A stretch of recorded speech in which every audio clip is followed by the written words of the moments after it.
सबसे पहले अहम खबर, पेशावर हाई कोर्ट ने इलेक्शन कमीशन का बल्ले का निशान वापस लेने का फैसला मुअत्तल कर दिया। इलेक्शन कमीशन का 22 दिसंबर का ऑर्डर मुअत्तल किया जाता है। पेशावर हाई कोर्ट फरीकैन को नोटिस जारी, समात 9 जनवरी तक मुलतवी कर दी गई है। तो पेशावर हाई कोर्ट ने इलेक्शन कमीशन का बल्ले का निशान वापस लेने का फैसला मुअत्तल कर दिया है। आमिर जमील पेशावर से हमारे साथ मौजूद हैं। आमिर जमील, बताइएगा क्या कहा गया इस फैसले में? जी बिल्कुल, देखिए आज पाकिस्तान तहरीक इंसाफ के लिए एक इंतहाई अहम दिन है और उसमें आज उनसे जो बल्ले का निशान वापस ले लिया गया था। पेशावर हाई कोर्ट ने इलेक्शन कमीशन का ये फैसला मुअत्तल कर दिया है।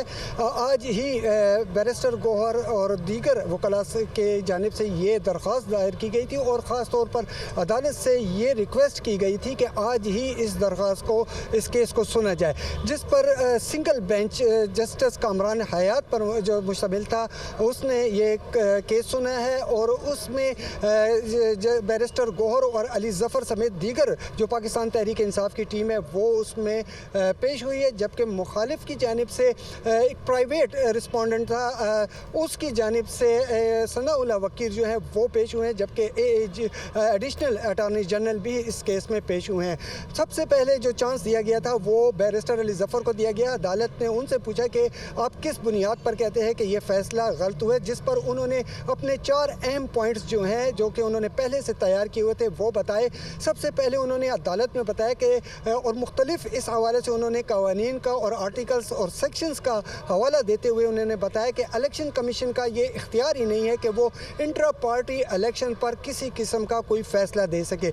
इसके बाद उनका जो मेन पॉइंट था वो ये था कि इलेक्शन कमीशन के पास 14 अफराद ऐसे थे जो गए हैं और उन्होंने पाकिस्तान तहरीक इंसाफ के इलेक्शन पर एतराज़ किए हैं। हालांकि वो 14 अफराद जो हैं वो पाकिस्तान तहरीक इंसाफ के मेंबर ही नहीं थे और इस हवाले से भी उन्होंने कई सेक्शंस जो हैं वो अदालत में पेश किए और जो आइन है पाकिस्तान तहरीक इंसाफ का वो भी अदालत में पढ़ के सुनाया है और उसमें भी ये वाज़े तौर पर लिखा हुआ था कि एतराज़ करने वाला जो होगा वो पाकिस्तान तहरीक इंसाफ का मेंबर होगा, लेकिन अगर उसको एतराज़ भी होगा तो वो सिविल अदालत जाएगा और सिविल अदालत का उस पर फैसला हो सकता है।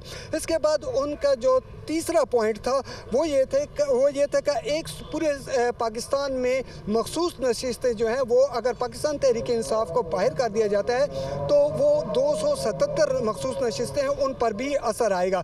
जबकि उनका चौथा जो पॉइंट था वो आर्टिकल 17 था और उनका कहना यह था कि आर्टिकल 17 के तहत किसी भी सियासी पार्टी का जो निशान होगा वो उसका बुनियादी हक है।